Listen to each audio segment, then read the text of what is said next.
Hair fall అవ్వడానికి main reasons ఏంటి? First thing నేను చెప్పాలి అంటే ముందు ప్రాసెస్డ్ ఫుడ్.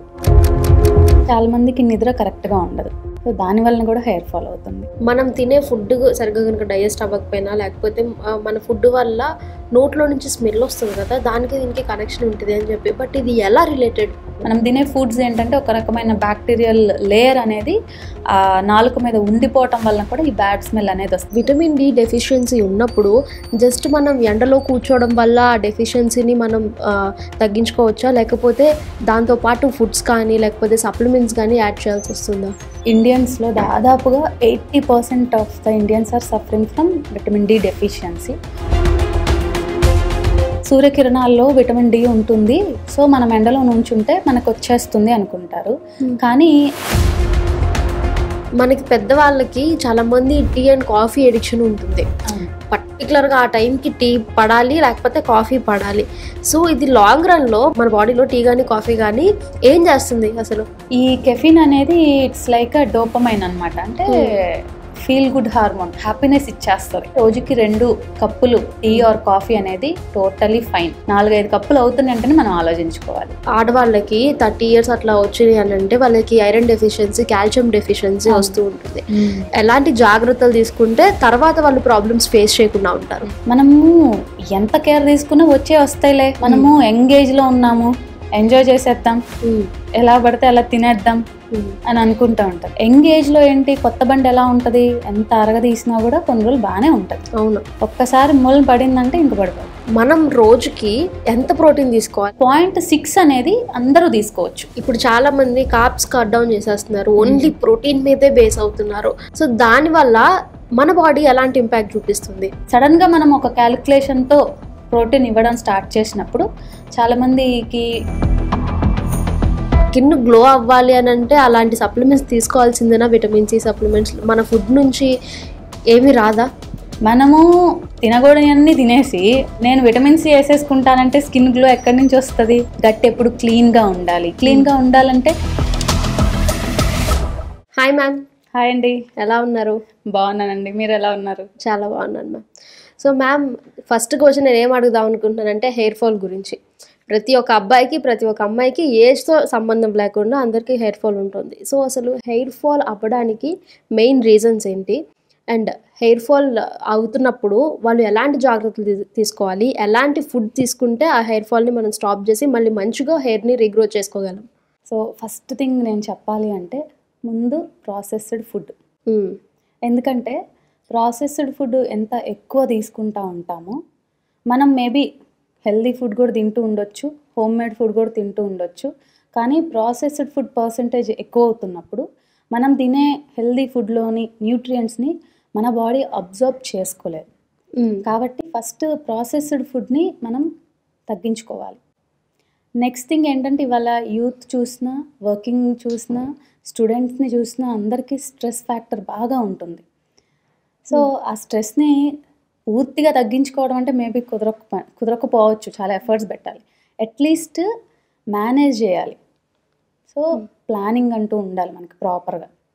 దానివల్ల స్ట్రెస్ మేనేజ్ చేసుకోగలం. Second thing. థర్డ్ థింగ్ ఏంటంటే ఎస్పెషల్లీ ఇన్ గర్ల్స్, ఉమెన్ చూసుకుంటే వాళ్ళకి ఈ పీరియడ్ సైకిల్స్లో బ్లడ్ అనేది లాస్ అవుతూ ఉంటాం. బట్ మనం ఫుడ్ని మెయింటైన్ చేయం కదా, దానివల్ల ఐరన్ అనేది తగ్గిపోతుంది. సో దానివల్ల కూడా హెయిర్ ఫాల్ అవుతుంది. ఓకే. అండ్ చాలా మందికి నిద్ర కరెక్ట్గా ఉండదు, సో దానివల్ల కూడా హెయిర్ ఫాల్ అవుతుంది. ఓకే. ఇది కాకుండా విటమిన్ డి డెఫిషియన్సీ ఉన్న, B12 డెఫిషియన్సీ ఉన్న వీటికి కూడా హెయిర్ ఫాల్ అవుతుంది. ఇవన్నీ కాదు అంటే ఇంకా మనము అవుట్ సైడ్ నుంచి వాడేటువంటి కొన్ని కెమికల్ బేస్డ్ షాంపూస్, ఆయిల్స్ లేదా ట్రీట్మెంట్స్ కొన్ని తీసుకుంటూ ఉంటారు, వాటి వల్ల కూడా హెయిర్ ఫాల్ అవుతుంది. ఓకే. లాస్ట్లీ ఏంటంటే మెట్రో సిటీస్లో ఉంటే కనుక పొల్యూషన్. సో ఇన్ని రీజన్స్ అయితే మనకి హెయిర్ ఫాల్కి ఉంటాయి. అయితే ఇన్ని రోజులు బాగానే ఉన్నాం, సడన్గా హెయిర్ ఫాల్ స్టార్ట్ అయింది. And one more thing is thyroid ఉన్న వాళ్ళలో కూడా హెయిర్ ఫాల్ ఎక్కువ చూస్తాం. అండ్ ఆల్సో హార్మోనల్ ఇంబ్యాలెన్స్ అంటే PCOD, PCOS వీటి వల్ల కూడా హెయిర్ ఫాల్ ఉంటుంది.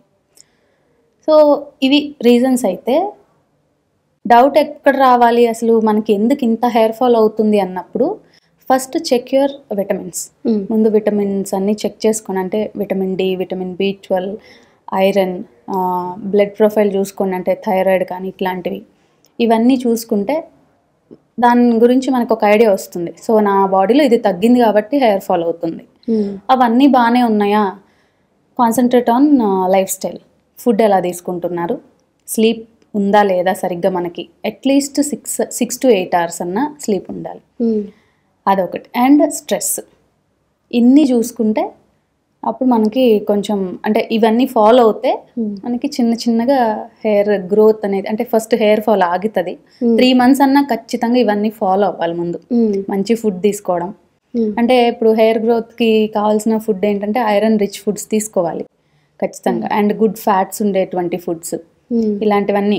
కెరాటిన్ అనేది మనకి ఫుడ్స్లో దొరుకుతుంది, అలాంటి foods. So protein, especially protein deficiency ఉన్నా కూడా మనకి బాడీలో హెయిర్ ఫాల్ అనేది ఉంటుంది అనమాట. సో ఇవన్నీ కూడా ఉండేలాగా ఫుడ్ని మనం ముందు మెయింటైన్ చేయాలి. దాంతోపాటు స్లీప్, స్ట్రెస్ చూసుకుంటే చాలా వాటికి హెయిర్ ఫాల్ అనేది ఉండదు.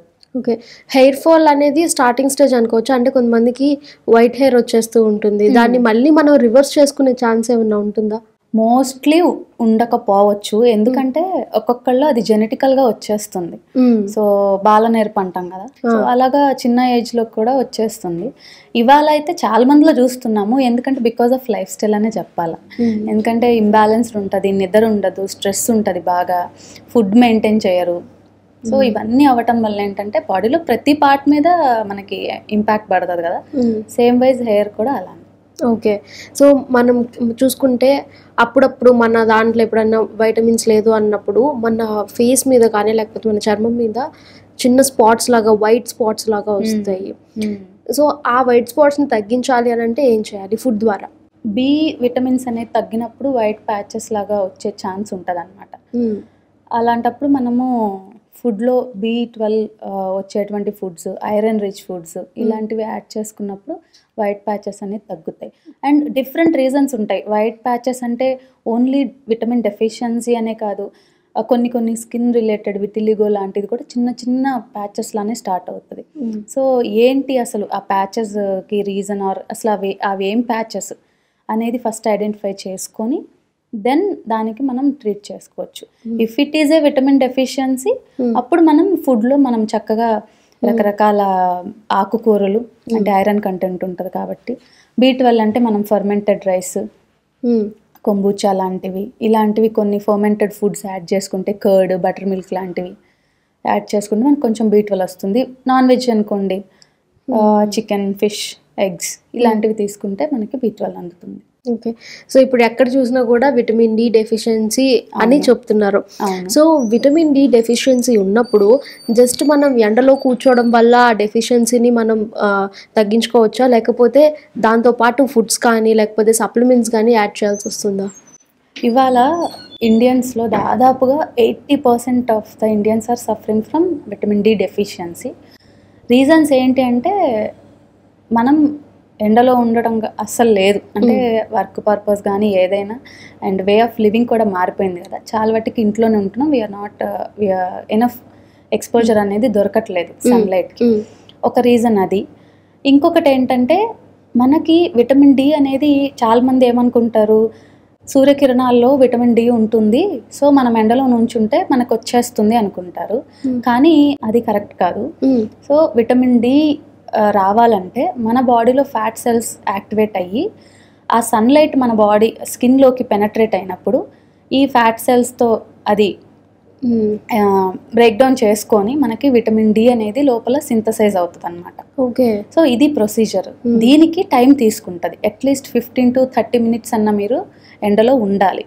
అలా ఉన్నా కూడా కొంతమందిలో విటమిన్ డి అనేది అక్కడ మనకి ప్రొడ్యూస్ అవ్వదు, because of the fat cells అక్కడ జరిగేటువంటి సింథసైజ్ అనేది కరెక్ట్గా జరగకపోవచ్చు. అండ్ చాలా మందిలో విటమిన్స్ అబ్జార్ప్షన్ కూడా తగ్గిపోతుంది బాడీస్లో, బికాస్ ఆఫ్ మెనీ రీజన్స్. అది ఒకటి రీజన్ అని చెప్పడానికి లేదు. ఇవాళ ఫుడ్లో అంటే నాణ్యత తగ్గిపోతుంది కదా, ఎవ్రీథింగ్ పెస్టిసైడ్స్ కానీ ఇట్లా భూమిలో సారం తగ్గిపోతుంది. సో కాబట్టి ఏంటంటే మనకి విటమిన్ అబ్జార్ప్షన్ కూడా తగ్గిపోతుంది. సో సజెషన్ ఏంటి అంటే, విటమిన్ డి డెఫిషియన్సీ బాగా ఉంది అంటే ఫర్ ఎగ్జాంపుల్ 30 బిలో ఉంది, 20 బిలో ఉంటే బాగా డెఫిషియన్సీనే, 20 to 40 ఉంటే బెస్ట్, ఓకే 40 అబోవ్ ఉంటే సూపర్. కాబట్టి ఈ చూసుకొని దానికి తగ్గట్టు మీరు వీక్లీ డోసేజా ఏంటి అనేది డాక్టర్ దగ్గరికి వెళ్ళి ముందు సప్లిమెంట్ తీసుకోండి. ఎందుకంటే విటమిన్ డి తగ్గితే బాడీలో చాలా రకరకాల చేంజెస్ వచ్చేస్తాయి. హార్మోన్స్ కరెక్ట్గా ప్రొడ్యూస్ అవ్వవు, పెయిన్స్ వస్తాయి, కాల్షియం అబ్జార్ప్షన్ ఉండదు, కాగ్నిటివ్ హెల్త్ దెబ్బతింటుంది. సో ఇన్ని అనేది మనకి విటమిన్ డి వల్ల జరుగుతూ ఉంటుంది అనమాట. కాబట్టి మనం ఏంటంటే ఫస్ట్ సప్లిమెంట్కి వెళ్తే బెస్ట్, అంటే డెఫిషియన్సీ ఎక్కువ ఉంది అంటే, లేదా హ్యాపీగా డైలీ ఒక 15 to 30 minutes ఎండలో ఎక్స్పోజ్ అవ్వండి. అండ్ ఈ ఎండలో ఎక్స్పోజ్ అవ్వటం మీద కూడా చాలా రకరకాల పొద్దున్నే వచ్చే ఎర్లీ సన్కి వెళ్ళాలా లేదంటే ఆఫ్టర్ 11కి వెళ్ళాలా అనేది చాలా జరుగుతూ ఉన్నాయి అన్నమాట. ఏ ఎండలోకి వెళ్ళట్లేదు అనే వాళ్ళకి ఏదో ఒక ఎండలోకి వెళ్ళండి అని నేనైతే చెప్తాను. అన్ని క్యాలిక్యులేషన్స్ అవసరం లేదు. మీరు అసలు ఎక్స్పోజ్ అవ్వట్లేదంటే ఫస్ట్ అది స్టార్ట్ చేయండి, తర్వాత అప్పుడు మీ కన్వీనియంట్ టైంని బట్టి చూసుకోండి. బట్ రీసెర్చెస్ ఏం చెప్తున్నాయంటే 11 AM నుంచి 3 PM సన్లైట్ అంటే చాలా స్ట్రాంగ్ రేస్ మనకి పడతాయి. సో అవి స్కిన్లో పెనట్రేట్ అయినప్పుడు విటమిన్ డి సింథసైజేషన్ అనేది బాగా జరుగుతుంది. కాబట్టి 11 to 3 అనేది మంచిది. కానీ చాలా మందికి ఇప్పుడు స్కిన్ రిలేటెడ్ ఇష్యూస్ ఉంటాయి, ఎక్కువ ఎక్స్పోజ్ అవ్వలేరు, పిల్లల్ని ఆ టైంలో తీసుకెళ్ళలేము, అలాంటి వాళ్ళందరికీ అంతకంటే ముందు ఎండలో ఉంటే బెస్ట్. ఓకే, అంటే జనరల్లీ పొద్దున్నే ఎండ చూస్తే ఈవెన్ 7 o'clock అట్లా ఎండలో ఉంటే మంచిది, విటమిన్ డి వస్తుంది అని విన్నాం. బట్ ఇప్పుడు మీరు చెప్పింది అయితే కంప్లీట్ ఆపోజిట్ కదా. అవును, రీసెంట్ రీసెర్చెస్ ఇట్లానే చెప్తున్నాయి ఇప్పుడు. ఓకే, ఇంతకుముందు అంతే అనుకునే వాళ్ళు, పొద్దున్నే వచ్చే ఎండలో చిన్న పిల్లల్ని కూడా తీసుకెళ్ళి పెడతా ఉంటారు, చూపిస్తూ ఉంటారు ఎండకి. సో అది మంచిది. ఇప్పటికీ అదే చెప్తాను నేను, పొద్దున్నే ఫ్రెష్ సన్లైట్కి వెళ్తే చాలా బెనిఫిట్స్ ఉంటాయి. మన మూడ్ చేంజ్ అయిపోతూ ఉంటుంది, విల్ గెట్ సమ్ రిఫ్రెషింగ్. సన్లైట్కి వెళ్తూ ఉంటే చాలా బాగా అనిపిస్తుంది, బాడీ అంతా యాక్టివేట్ అవుతుంది. కానీ రైట్ విటమిన్ డి రావాలి అంటే మాత్రం, ఆ సింథసైజ్ అనేది మన బాడీలో జరగాలి అంటే మాత్రం 11 after 11 best. Okay, so vitamin D డెఫిషియన్సీని కనుక మనం నెగ్లెక్ట్ చేస్తే లాంగ్ టర్మ్లో మనకు వచ్చే ప్రాబ్లమ్స్ ఏముంటాయి? మెయిన్లీ హార్మోన్స్ ఇంబ్యాలెన్స్ అవుతాయి, హార్మోన్స్ కరెక్ట్గా రిలీజ్ అవ్వవు. అండ్ మెయిన్ ఇంకొకటి ఏంటంటే కాల్షియం అబ్జార్ప్షన్ తగ్గిపోతుంది బాడీలో.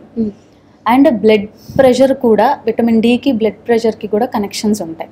సో దానివల్ల హార్ట్ ప్రాబ్లమ్స్ కొంచెం అటు ఇటు అయ్యే ఛాన్సెస్ కూడా ఉంటాయి. కాబట్టి ఇంకొకటి వచ్చేటప్పటికి మీరు ఇందాక అడిగిన హెయిర్ ఫాల్ ఇలాంటివి కూడా అవుతూ ఉంటాయి అన్నమాట. అండ్ విటమిన్ డి తగ్గితే బాడీలో పెయిన్స్ స్టార్ట్ అవుతాయి. సో రోజు పెయిన్ఫుల్గానే ఉంటుంది బాడీ. మీరు విటమిన్ డి సప్లిమెంట్ తీసుకునేదాకా కూడా ఆ పెయిన్స్ కంటిన్యూ అవుతూనే ఉంటాయి. సో ఇవన్నీ కూడా మనకి విటమిన్ డి నుంచి వచ్చేటువంటి long term issues. And vitamin B12కి వచ్చేటప్పటికి ఇప్పుడు చాలా మంది దాంతో ఫేస్ చేస్తున్నారు. B12 డెఫిషియన్సీ చాలా మందికి ఉంది. జనరల్గా చూస్తుంటే అది నాన్ వెజ్ ద్వారా వస్తుంది అని అంటారు. బట్ వెజిటేరియన్స్కి B12 డెఫిషియన్సీ ఉంటే వాళ్ళు ఏం ఫుడ్ తీసుకోవాలి? నేను ఒక డాక్టర్తో దీని గురించి మాట్లాడినప్పుడు ఆయన ఏం చెప్పారంటే, విటమిన్ B12 అనేది వెజిటేరియన్స్ బాడీలో, అంటే మనం విటమిన్ B12 అనేది మనకి పుట్టినప్పుడే మన అమ్మ దగ్గర నుంచి ఆ బ్యాక్టీరియా అనేది వస్తుందంట. ఇది నాకు డాక్టర్ చెప్పింది, వస్తుందంట. దీన్ని కాపాడుకోవడం అనేది మన చేతిలో ఉంటుంది. ఫస్ట్ థింగ్ ఈజ్, ఎప్పుడు మాట్లాడుకునేదే హెల్దీ ఫుడ్ ఉండాలి. ప్రాసెస్డ్ ఫుడ్ ముందు మనం ఆపాలి, ఎందుకంటే బ్యాడ్ బ్యాక్టీరియాకి షుగర్స్ అంటే బాగా ఇష్టం. సో ప్రాసెస్ ఫుడ్లో అదే ఎక్కువ ఉంటుంది. సో అది తీసుకోవడం వల్ల ఏంటంటే బ్యాడ్ బ్యాక్టీరియా ఇంక్రీజ్ అయిపోతుంది, ఈ B12 రిలేటెడ్ గుడ్ బ్యాక్టీరియా చనిపోతూ ఉంటుంది, ఉత్పత్తి అవ్వదు అనమాట. సో ఆయన ఏం చెప్పారంటే, అలా వచ్చిన B12ని మనం మంచి ఫుడ్ హ్యాబిట్స్తో కాపాడుకుంటూ వస్తే, వెజిటేరియన్స్ అని లేదు, నాన్ వెజిటేరియన్స్ అని లేదు, అందరిలో బాగానే ఉంటుంది B12. మనం ఇప్పుడు చేసే మిస్టేక్స్ ఏంటి, చాలామంది నాన్ వెజిటేరియన్స్ కూడా వెజిటేరియన్స్గా కన్వర్ట్ అయిపోతున్నారు కదా చాలా మంది, బికాస్ ఆఫ్ మెనీ రీజన్స్. అది లైక్ జరుగుతున్న ప్రాసెసింగ్ వల్ల కావచ్చు, పౌల్ట్రీలో ఇవన్నిటి వల్ల కావచ్చు, చాలా మంది వెజ్గా మారిపోతున్నారు. సో ఏంటంటే ఈ ట్రాన్స్ఫార్మ్ అయ్యే దాంట్లో ఏంటంటే ఈ B12 ప్రొడక్షన్ అనేది ఆగిపోతుంది అనేది ఆయన చెప్పిన మాట. సో ఏదేమైనప్పటికీ నేను రీసెర్చ్ చేసి నేను కొన్ని చూసిన దాన్ని బట్టి B12 అనేది మనకి మట్టిలో సారం అన్నమాట. సో వెనక ఎందుకు అన్నీ అంత బాగుండేవంటే మనము అన్నీ మన ఇళ్ళ చుట్టూనే పండించే వాళ్ళం, పెస్టిసైడ్స్ ఉండేవి కాదు. సో విటమిన్స్ అన్నీ మనకి బాగానే అబ్జర్వ్ అంటే బాడీలోకి వెళ్ళిపోయేవి. అప్పుడు వెనక కడిగిందే కడగటం ఇది కూడా లేదు కదా. అక్కడ పొలంలో పనిచేస్తూ అలాగే చాలా తినేసేవాళ్ళు కూడా, కడగకుండా జస్ట్ ఇలా తుడుచుకొని. అలా ఏంటంటే మట్టిలో ఉన్న సారం మన బాడీలోకి వెళ్ళేది, B12 బాగా ఉండేది. ఇప్పుడు ఏమైపోతుందంటే పొలాల్లో ఎక్కడ చూసినా కూడా మరి 100% పెస్టిసైడ్స్ వాడుతున్నారు అధిక దిగుబడి కోసం. ఇప్పుడు ఏమవుతుందంటే ఇంకా అట్లా వాడే కొందికి ఆ బ్యాక్టీరియా అనేది మన బాడీలోకి వెళ్ళటం టోటల్గా ఆగిపోయింది. దాన్ని ఇంకెలా పెంపొందించాలి అంటే యానిమల్ బేస్డ్. ఎందుకు అంటే ఇవి బయట ఇప్పుడు యానిమల్ బేస్డ్లో కూడా లేవు ఇప్పుడు, ఎందుకంటే ఇప్పుడు పౌల్ట్రీలో దాన్ని ఒక చోట ఉంచి పెంచుతున్నారు. అవును, మటన్ మేబీ కొంచెం ఉండొచ్చేమో, ఎందుకంటే అది ఆరు బయట తిరిగి తింటా ఉంటుంది, కొంచెం ఏమైనా దానికి ఆ ఛాన్స్ ఉంటుంది. కానీ కోళ్ళకి అసలు ఆ ఛాన్స్ లేదు. కాబట్టి నాన్ వెజ్లో కూడా మనం ఎక్స్పెక్ట్ చేసినంత B12 రాదు. మోర్ ఓవర్ మన లైఫ్ స్టైల్ అంతా చేంజ్ అయిపోయింది, మనం ప్రాసెస్డ్ ఫుడ్కి అడిక్ట్ అవుతున్నాము. స్ట్రెస్, ఓవర్ స్ట్రెస్ అయితే గట్లో ఉండే బ్యాక్టీరియా కూడా విలవిలలాడి చనిపోతాయి అన్నమాట, ఉండవు. సో ఇదంతా అవ్వడం వల్ల ఏంటంటే మనం అబ్జార్ప్షన్ రేట్ అనేది పడిపోయింది చాలా వట్టికి మన బాడీలో. కాబట్టి ఇప్పుడు ఏంటంటే విటమిన్ D అయినా విటమిన్ B12 అయినా ముందు డెఫిషియన్సీ ఉంటే ఫస్ట్ మేము సజెస్ట్ చేసేది ముందు సప్లిమెంట్కి వెళ్ళండి, డాక్టర్ సజెషన్ తీసుకొని సప్లిమెంట్లో ఉండండి. దీంతో పాటు మీరు ఏం చేయాలి అంటే ప్రాసెస్డ్ ఫుడ్ ఆపండి. మనం తినే హెల్దీ ఫుడ్స్ అంటే హోమ్ మేడ్ ఫుడ్ అయినా హోల్సమ్ ఫుడ్స్కి వెళ్ళండి. అంటే పల్సెస్ తినడం, హోల్ ఫ్రూట్స్ తినడం, నట్స్ లాంటివి తినడం. సో బ్యాలెన్స్డ్గా ఫుడ్ని మనం తీసుకుంటాం వలన కూడా మన గట్లో బ్యాక్టీరియా ఇంప్రూవ్ అవుతుంది. ఎస్పెషలీ B12కి జనరల్గా మనం వింటూనే ఉంటాం కదా చద్దన్నం, నైట్ ఫర్మెంట్ చేసిన రైస్, అది చాలా బాగా హెల్ప్ అవుతుంది. నేను రైస్ తిననండి పొద్దునే అనే వాళ్ళకి రాగి కూడా చేసుకోవచ్చు, మిల్లెట్స్ కూడా చేసుకోవచ్చు. ఏదైనా ఒకటే ప్రొసీజర్, నైట్ పెట్టేసి దాంట్లో మజ్జిగ పోసేసి కొంచెం వాటర్ వేసేసి పెట్టుకొని పొద్దున్నే కొంచెం రాగి అన్నం లాగానా? రాగి గంజి పౌడర్ కదా, రాగి పౌడర్ ని మనం మామూలుగా జావ చేసుకుంటాం, సేమ్ వైజ్ అలా చేసుకొని దాంట్లో ఈ మజ్జిగ కొంచెం వాటర్ అంటే పల్చటి మజ్జిగ వేసుకొని పెట్టుకొని పొద్దున్నే కొంచెం పోపు వేసుకొని కావాలంటే అప్పుడు మీరు ఉల్లిపాయ కానీ క్యారెట్స్ కానీ అలాంటివి ఎక్స్ట్రా యాడ్ చేసుకొని తింటే చాలా టేస్టీగా కూడా ఉంటుంది. B12 కూడా అంటే ఇవి ప్రోబయోటిక్స్ కాబట్టి గట్ హెల్త్ ఇంప్రూవ్ అవ్వటం వలన అక్కడున్న కొద్దో గొప్ప B12 రిలేటెడ్ బ్యాక్టీరియా ఇంప్రూవ్ అవుతుంది. అది అలా చేయొచ్చు. అండ్ కర్డ్, బటర్ మిల్క్ ఇవన్నీ ప్రోబయోటిక్స్ కాబట్టి ఇవన్నీ తీసుకుంటే హెల్ప్ అవుతుంది. ఓకే, ఇప్పుడు స్కిన్ మంచిగా ఉండాలి, గ్లో అవ్వాలి అని చెప్పి విటమిన్ సికి సంబంధించిన సప్లిమెంట్స్ కానీ అవి తీసుకుంటున్నారు. అసలు అంటే మనకి స్కిన్ గ్లో అవ్వాలి అని అంటే అలాంటి సప్లిమెంట్స్ తీసుకోవాల్సిందేనా? విటమిన్ సి సప్లిమెంట్స్ మన ఫుడ్ నుంచి ఏమి రాదా? ఎందుకు రాదు, చక్కగా వస్తుంది. అగైన్ ఇక్కడ మళ్ళీ డిస్కస్ చేయాలి అంటే మన లైఫ్ స్టైల్, మన ఫుడ్ ప్యాటర్న్స్.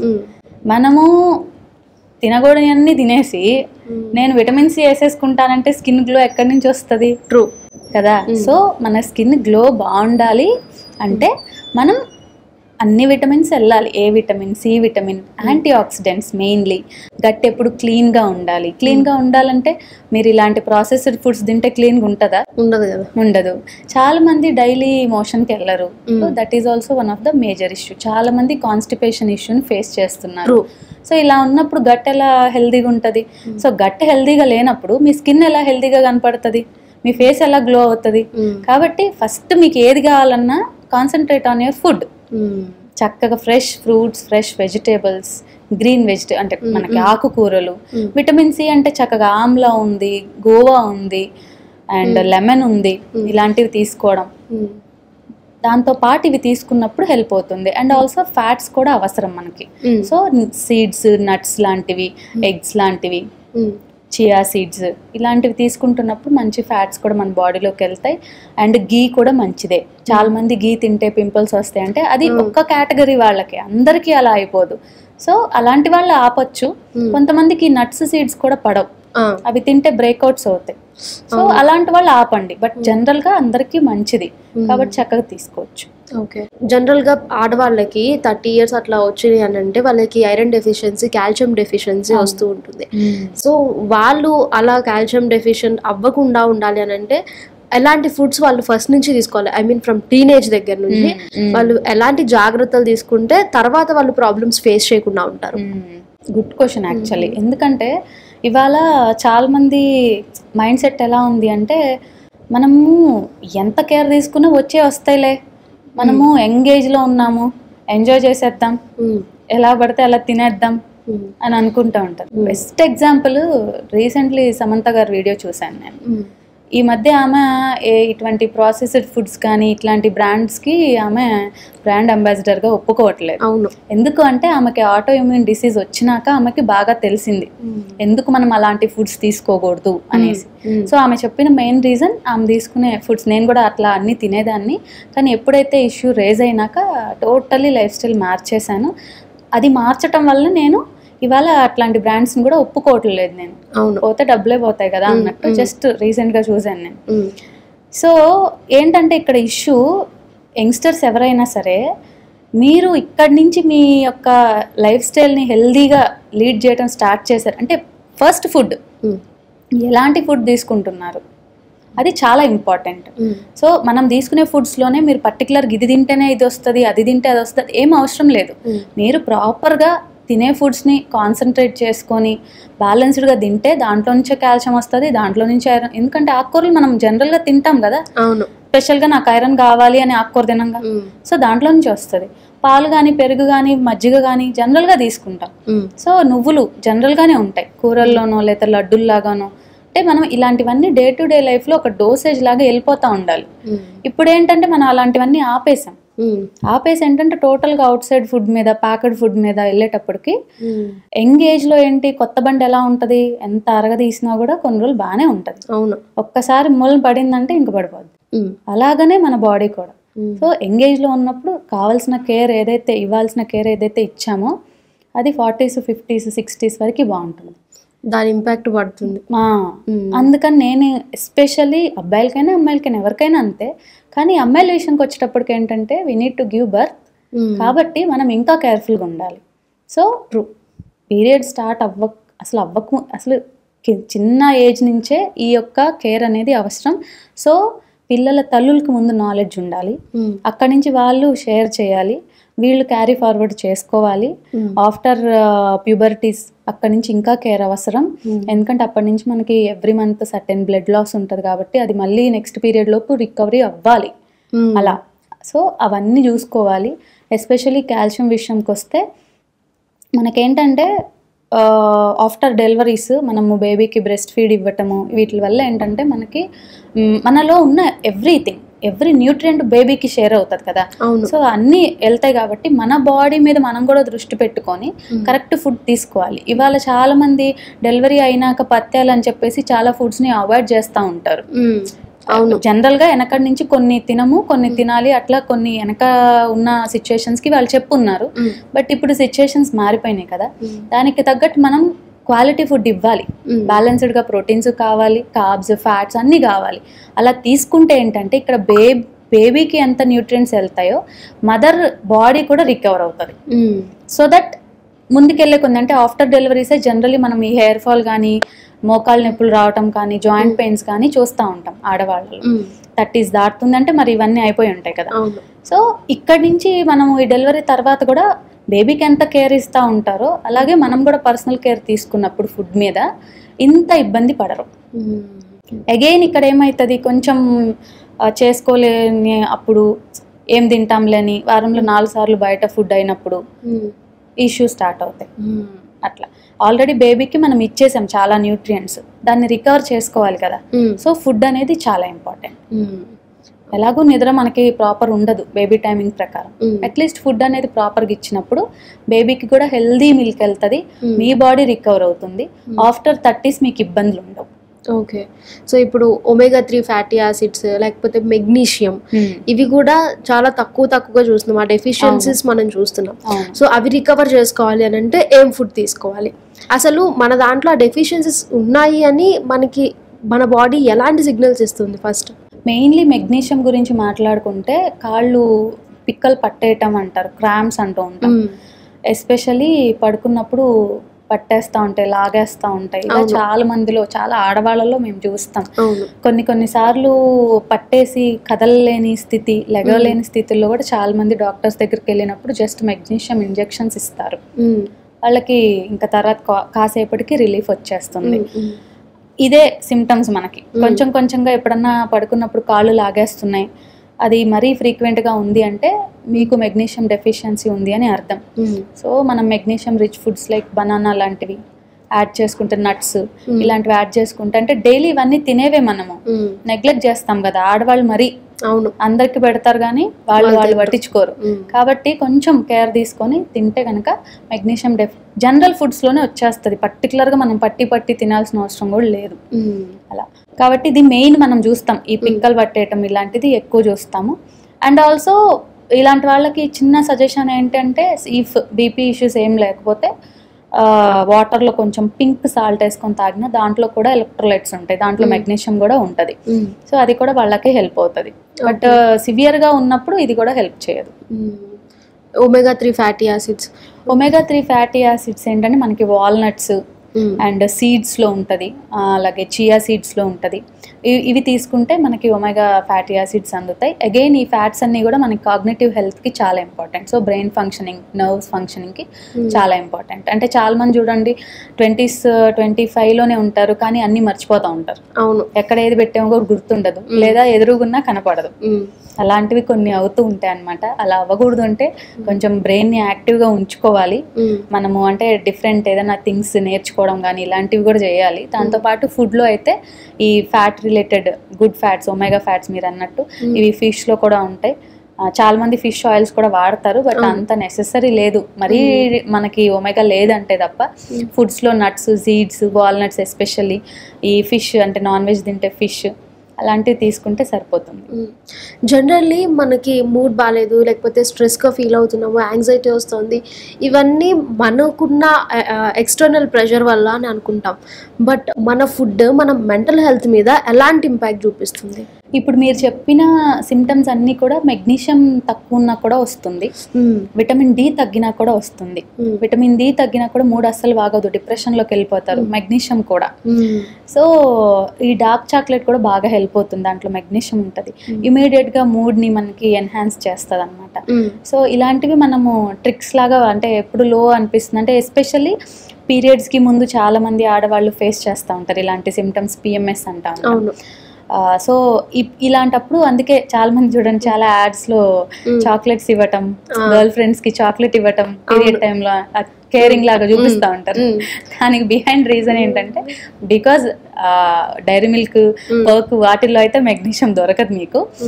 కోకోవా 80% ఉండాలి, అట్లీస్ట్ 70% ఉన్న కోకోవా ఉన్న చాక్లెట్స్ మీరు తింటే చక్కగా డైలీ ఒక చిన్న క్యూబ్ తింటే మీకు మెగ్నీషియం అందుతుంది అనమాట.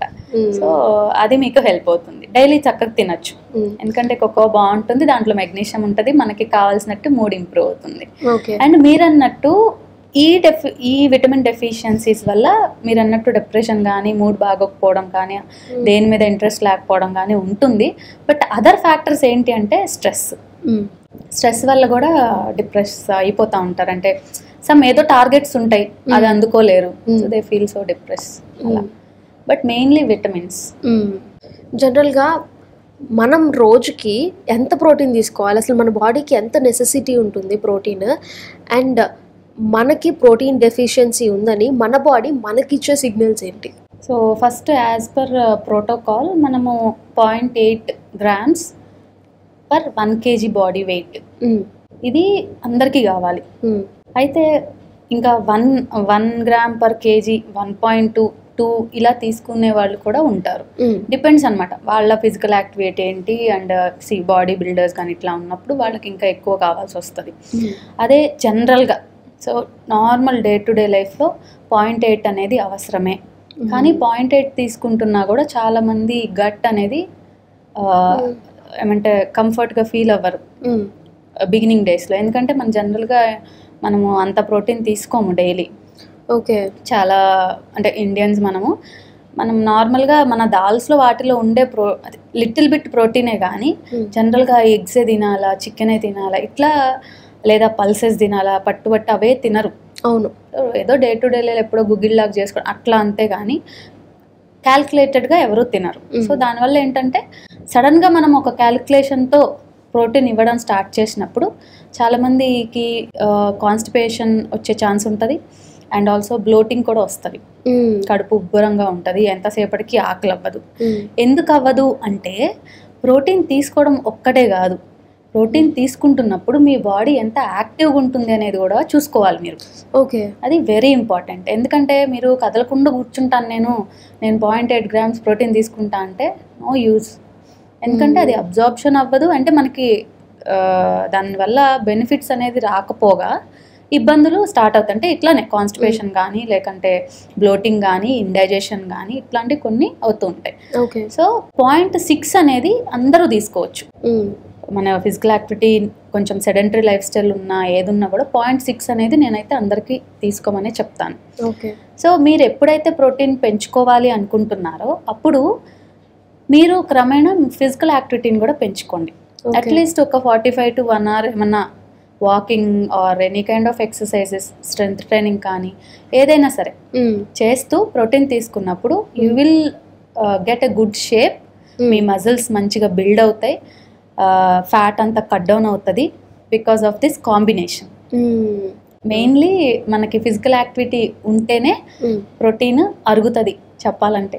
నా దగ్గర క్లయింట్స్ కూడా చాలా మంది క్వశ్చన్ చేస్తారు, మీరు తినండి తినండి అంటున్నారు, మాకు నైట్ అసలు ఆకలి అవ్వట్లేదు. అప్పుడు వాళ్ళకి మేము ఇచ్చే సజెషనే అది, ఫిజికల్ యాక్టివిటీ పెంచండి. ఫిజికల్గా యాక్టివ్గా లేకపోతే ప్రోటీన్ డైజెషన్కి చాలా టైం తీసుకుంటుంది. ఓకే. సో కొంతమంది ప్రోటీన్ డెఫిషియన్సీ ఉందంటే ఎంత తీసుకున్నా ఈ ఫుడ్ ఏం తీసుకుంటాం, ప్రోటీన్ పౌడర్స్ కానీ లేకపోతే ప్రోటీన్ షేక్స్ కానీ తీసుకుందాము అని అంటారు. బట్ నిజంగా మనకున్న నెసెసిటీని అవి ఫిల్ చేయగలవా? ఈ ప్రోటీన్ షేక్స్ అయినా లేదా పౌడర్స్ అయినా మనకి డే టు డే లైఫ్లో ఫుడ్ నుంచి అందట్లేదు అన్నప్పుడు వెళ్ళొచ్చు.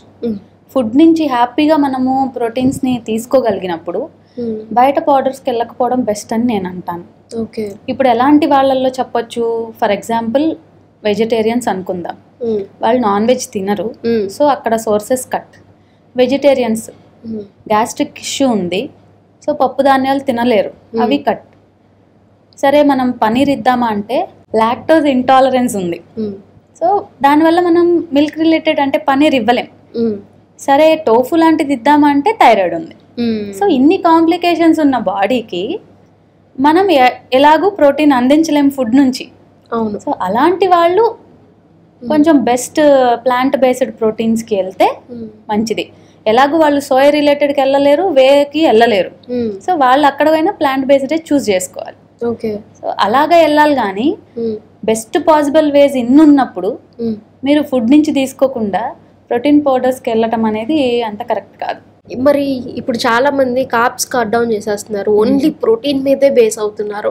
సో మన కార్బ్స్ అలవాటైన బాడీకి సడన్గా ఆపేసి ఓన్లీ ప్రోటీన్ తీసుకుంటే నేను బాడీ బిల్డ్ చేసేస్తాను అన్న ఒక దాంతో ఇలా చేస్తున్నారు. సో దానివల్ల మన బాడీ ఎలాంటి ఇంపాక్ట్ చూపిస్తుంది? కార్బోహైడ్రేట్స్ అనేవి మనకి ఇమీడియట్గా మూడ్ని ఇంప్రూవ్ చేసేటువంటి ఫుడ్స్, చాలా హెల్ప్ చేస్తాయి అన్నమాట. అంటే తిన్న తక్షణం ఎనర్జీ ఇస్తాయి, వీ విల్ ఫీల్ హ్యాపీ. ఇవన్నీ కార్బోహైడ్రేట్స్ తినడం వలన వస్తాయి అన్నమాట, తినాలి కూడా. సరే మీరు అన్నారు కార్బ్స్ అసలు టోటల్గా కట్ చేస్తున్నారు, ఎన్ని రోజులు చేయగలరు? సర్టెన్ పీరియడ్ అయిపోయినాక విపరీతంగా కార్బ్స్ మీదకి వెళ్ళిపోతాం. ఇప్పుడు ఏదో 3 months లేదా పట్టుబట్టి 6 months చేస్తారు, తర్వాత సో ఇట్స్ వెరీ డిఫికల్ట్. ఎప్పుడైనా మీరు ఒక హెల్దీ బాడీ కావాలన్నా, ఒక హెల్త్ ఇష్యూస్ రాకుండా మన బాడీని మనం మెయింటైన్ చేసుకోవాలన్నా లాంగ్ టర్మ్లోనే ఆలోచించుకోవాలి. టెంపరీగా నేను ఒక గట్టిగా 4 నెలలు చేసేస్తాను, షేప్లోకి వచ్చేసినాక తర్వాత చూసుకుందాంలే అన్న థాట్లో అయితే స్టార్ట్ చేయకూడదు. ఎందుకంటే ఇక్కడ ఈ ఒక ఫుడ్ గ్రూప్ని మీరు కట్ చేసేస్తున్నారు. సో దానివల్ల కొన్ని ఇంపాక్ట్స్ అయితే పడతాయి వాళ్ళకి. ఆల్రెడీ ఆ ప్రాసెస్లోనే మూడ్ అంత బాగున్నట్టు అనిపించదు, సడన్గా ఎనర్జీ. ఇప్పుడు ప్రోటీన్ టేక్ టైం, అవును, మనకి అరిగి అది రిలీజ్ అవ్వటానికి, బ్రేక్ డౌన్ అయ్యి ఎనర్జీ రిలీజ్ అవ్వటానికి ఇట్ విల్ టేక్ టైం. అదే కార్బోహైడ్రేట్స్ అలా కాదు, అందుకని మొత్తము కట్ చేయకుండా లో కార్బ్ వెళ్ళండి కావాలంటే, కొంచెమన్నా కార్బోహైడ్రేట్స్ తీసుకోండి, దానివల్ల ఇబ్బంది ఉండదు అండ్ సస్టైనబిలిటీ ఉంటుంది, క్రేవింగ్స్ ఉండవు. మీరు ఈ లైఫ్ స్టైల్ని మీరు కావాలంటే బ్రతికున్న రోజులు ఫాలో అయిపోవచ్చు. అదే మీరు ఒక ఫుడ్ గ్రూప్ని కట్ చేశారు అంటే డెఫినెట్గా 6 months తర్వాత 8 months తర్వాత విపరీతంగా తింటారు. ఎవరో బిర్యానీ ఆఫర్ చేస్తారా లేదా ఎక్కడికో వెళ్తారు, ఎంత కంట్రోల్ చేసుకోగలుగుతారు? బిర్యానీలో ముక్కలు ఏరుకొని తింటాం ఏంటి, బిర్యానీ తినకుండా అలాగా. So it's very difficult to follow like that. ఏదో కొన్ని రోజులు రూమ్లో కూర్చొని రూమ్కి జిమ్కి అయితే ఓకే, కానీ ఒక్కసారి బయట సోషల్గా మింగల్ అవ్వటానికి వెళ్తే డెఫినెట్లీ టెంప్టేషన్స్ అనేది ఉంటాయి.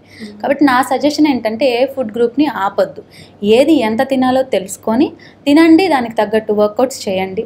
Strength training plus protein and మిగతా ఫుడ్ గ్రూప్స్ అన్నీ యాడ్ అయితే మీకు కావాల్సిన బాడీ మీకు వస్తుంది.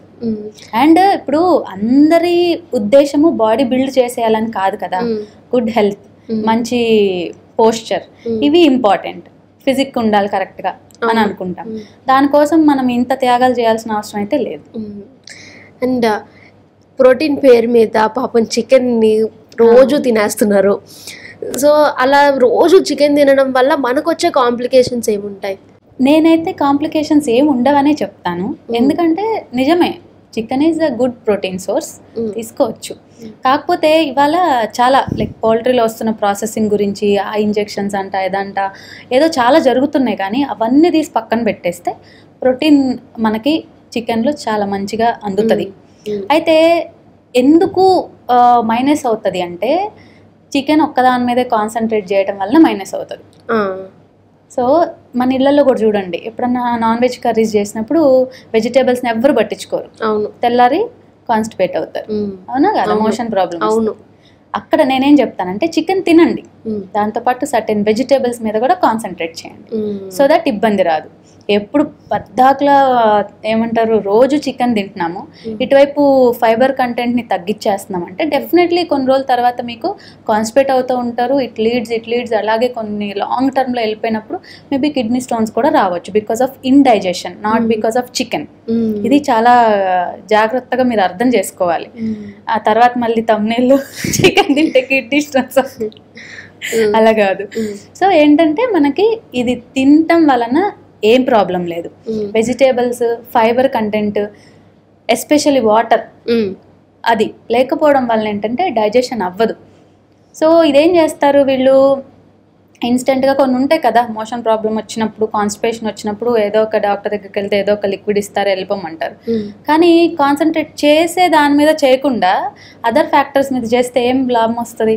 సో ఇది లాంగ్ టర్మ్లో ఇలానే వెళ్తుందంటే ఈ ఇష్యూస్ అనేది ఫేస్ చేస్తాం. Okay, chicken is good actually. So in case మనం ప్రోటీన్ ఎక్కువగా తీసేసుకున్నాం అనుకో, అప్పుడేం జరుగుతుంది? ప్రోటీన్ ఎక్కువగా తీసుకోవాలన్నా కూడా ఇందాక చెప్పాను కదా, బాడీని కదల్చలేనప్పుడు ప్రోటీన్ అరగదు. ఎంత తీసుకోగలరు? మహా అయితే 4 రోజులు తింటారు కూర్చొని, 5వ రోజుకి మీకే నా వల్ల కాదు అని, ఎందుకంటే పట్టు ఉబ్బరం ఉంటుంది, ఎలా పంపిస్తారు ప్రోటీన్ని? కానీ చాలా మంది అనుకుంటారు ప్రోటీన్ ఎక్కువ వెళ్తారు, ఎంత ఎక్కువ తీసుకోగలుగుతారు? సో మేబీ పౌడర్స్ని తీసి పక్కన పెట్టేద్దాం. పౌడర్స్ అనుకోండి ఏమైనా తాగటమే కదా, మేబీ తాగొచ్చు, కానీ ఫుడ్ రిలేటెడ్ వచ్చేటప్పటికి యూ కాంట్ ఈట్. నిజం, ఎందుకంటే మా క్లయింట్స్కి నేను లంచ్లో ఒక మంచి 2 కాంబినేషన్స్ ఆఫ్ ప్రోటీన్ సోర్సెస్ పెట్టి ఇచ్చినప్పుడు నాకు సాయంత్రం ఫుడ్ వద్దంటారు, అది పరిస్థితి. కాబట్టి మీరు తినలేరు. ఓకే, కావాలంటే వ్యూవర్స్ మీరు ట్రై చేయండి, 3 పూట్ల కూడా మీకు అయినంత ప్రోటీన్ సోర్సే తిని చూడండి, అలాంగ్ విత్ కార్బ్స్ అండ్ వెజిటేబుల్సే తిని చూడండి. అలా ఎన్ని రోజులు తినగలుగుతారు? సో ఎక్కువ ప్రోటీన్ తినడం అనేది జరగని పని. మనకి పెద్దవాళ్ళకి చాలా మంది టీ అండ్ కాఫీ ఎడిక్షన్ ఉంటుంది, పర్టికులర్గా ఆ టైంకి టీ పడాలి లేకపోతే కాఫీ పడాలి. సో ఇది లాంగ్ రన్లో మన బాడీలో టీ కానీ కాఫీ కానీ ఏం చేస్తుంది అసలు? ఈ కెఫిన్ అనేది ఇట్స్ లైక్ అ డోపమైన్ అనమాట, అంటే ఫీల్ గుడ్ హార్మోన్, హ్యాపీనెస్ ఇచ్చేస్తుంది. ఇట్స్ లైక్ ఎడిక్ట్ అయిపోతారు చాలా మంది. అది ఆ టైంకి ఆ డోస్ పడితే దే విల్ ఫీల్ గుడ్, కానీ అది టెంపరీనే. ఆ కెఫిన్ యొక్క ఎఫెక్ట్ ఏంటంటే 1 గంట సేపు వాళ్ళకి ఒక రకమైన హ్యాపీనెస్ని ఇస్తుంది, కానీ అంతే తప్ప పెద్దగా ఉపయోగం అంటే లిమిటెడ్గా తీసుకున్నప్పుడు ఇట్స్ గుడ్. మళ్ళీ ఎందుకంటే కాఫీ పౌడర్లో లైక్ యాంటీ ఆక్సిడెంట్స్ కూడా ఉంటాయి. కానీ చాలామంది అలవాటు ఏంటి, కొంచెం ఏమన్నా ఖాళీగా ఉన్న కాఫీ తాగుతారు, లేదా కొంచెం హెడేక్ స్టార్ట్ అవుతుందన్న టీ తాగుతారు. అవును, రోజుకి 3-4 సార్లు తాగే వాళ్ళు ఉంటారు. వాళ్ళకి కూడా తెలుసు ఇన్నిసార్లు తాగటం కరెక్ట్ కాదు, నేను బయటపడాలి అని. కానీ వాళ్ళు చేసే ప్రయత్నంలో తప్పు ఉంటుంది. సడన్గా మానేస్తారు, అదే తప్పు. సడన్గా మానకుండా ఫస్ట్ 4 సార్లు తాగే కాడ 4 సగాలు తాగండి. సో ఎంతో కొంత వెళ్తారు కాబట్టి ఫీల్ గుడ్. ఇప్పుడు ఆ 4 సగాలకు వచ్చినాక 3 సార్లు తాగండి. 4 మీరు ఏదైతే 4వ పూట అదే తాగుతారు 4వ కప్పు, దానిలో ఇంకొక అదర్ హాట్ బీవరేజ్ ఏదన్నా, అంటే చాలా హెర్బల్ టీస్ ఉన్నాయి కదా, like hibiscus, blue tea, peppermint tea, ఇలాంటివి చాలా ఉన్నాయి. ఇవి కూడా అంతే, మనకి చాలా హ్యాపీనెస్ని, రిఫ్రెషింగ్ ఫీలింగ్ని ఇస్తాయి అన్నమాట. సో అలాంటివి అక్కడ యాడ్ చేసుకుంటూ చిన్న చిన్నగా తగ్గించుకుంటూ వస్తే యూ కెన్ డూ. ఒక్కసారి ఆపేస్తారు, అదే ప్రాబ్లం. అలా కాకుండా రోజుకి 2 కప్పులు టీ ఆర్ కాఫీ అనేది టోటలీ ఫైన్, దానివల్ల ఇబ్బంది ఏం లేదు. 4-5 కప్పులు అవుతుందంటేనే మనం ఆలోచించుకోవాలి. సో అలా ఆల్రెడీ అడిక్షన్ ఉన్న వాళ్ళు ఏంటంటే ఫస్ట్ ఆ 4 కప్పుల్ని ఇందాక చెప్పాను కదా సగం చేసుకోండి, తర్వాత ఇలాంటి రీప్లేస్మెంట్స్ అనేది చేసుకున్నప్పుడు ఈజీగా బయటపడగలుగుతారు. ఓకే. చిన్నపిల్లలకి జనరల్లీ పెద్దవాళ్ళకి తిమ్మిర్లు వస్తున్నాయంటే అది ఫైన్, ఎందుకంటే వాళ్ళ ఏజ్ పెరుగుతుంది, దే ఆర్ ఫేసింగ్. బట్ చిన్నపిల్లలకి కూడా కాళ్ళలో తిమ్మిర్లు రావడం ఇవి కూడా స్టార్ట్ అవుతున్నాయి. సో అలా రావడానికి రీజన్ ఏంటి? మెయిన్ ఈ తిమ్ముర్లైనా ఏదైనా కూడా నరాల రిలేటెడ్, నర్వస్ సిస్టమ్ బాగుండాలి. సో నర్వస్ సిస్టమ్ అనుకోగానే మనకి ఫస్ట్ గుర్తొచ్చేదే B12, బి రిలేటెడ్ విటమిన్స్ అన్నమాట, ఫ్యాట్స్. సో మనం ముందు పిల్లలకి అసలు మంచిగా బ్యాలెన్స్డ్గా ఫుడ్ పెడుతున్నామా? ఈ రోజుల్లో పిల్లలది ఎలా అయిపోయింది చెప్పండి, 3 వంతులు బయట ఫుడ్స్. లేదు, ఇంట్లో పెట్టినా, ఒకవేళ ఇంట్లో అన్ని అన్నము పప్పులు కూరలు పెట్టినా కానీ మళ్ళీ చాక్లెట్స్, కూల్ డ్రింక్స్, చిప్స్ ఏదో ఒకటి పడాల్సి వస్తుంది. అవును. సో తినని రోజంటూ ఉండట్లేదు, ఏదో ఒకటి. తెలిసి కూడా పేరెంట్స్ కూడా మరి ఎందుకు మానట్లేదో తెలియదు. తెలియకుండానే వాళ్ళకి ఒక స్లో పాయిజన్ ఫీడ్ చేసినట్టు అవుతుంది అనమాట. ఫస్ట్ చిన్నపిల్లలు ఏంటంటే ముందు వాళ్ళకి కూడా అలవాటు చేయాలి, వారంలో ఒక్కసారి అవుట్ సైడ్ ఫుడ్ అడగకూడదు అనేసి. ఇటు పేరెంట్స్ ఏం చేయాలి, ఇంట్లో ఎంతవరకు మనం హెల్తీగా ఫుడ్ పెట్టచ్చు, అన్నీ అందేలాగా ఎలా పెట్టచ్చు అనేది ఇక్కడ పేరెంట్స్ కూడా ఆలోచించుకోవాలి. ఎందుకంటే అక్కడ రీప్లేస్మెంట్ జరగాలి కదా. మనం ఇది ఇవ్వట్లేదంటే వాడికి హెల్తీ ఇంకొకటి ఇవ్వాలి, మనం హెల్తీ అండ్ టేస్టీగా ఇవ్వాలి. సో అలాంటి ఫుడ్స్ని ముందు మనం కాన్సన్ట్రేట్ చేయాలి. ఇంకా ఈ తిమ్ముర్లు లాగేయటం అన్నీ కూడా అంతే, విటమిన్ డెఫిషియన్సీసే. పెద్దోళ్ళలో ఎలా ఉంటుందో చిన్నపిల్లల్లో కూడా అలానే ఉంటుంది. ఇంకా చిన్నపిల్లల్లోనే ఎక్కువ ఉంటుంది పెద్దోళ్ళ కంటే, ఎందుకంటే ఇట్స్ దేర్ గ్రోయింగ్ స్టేజ్.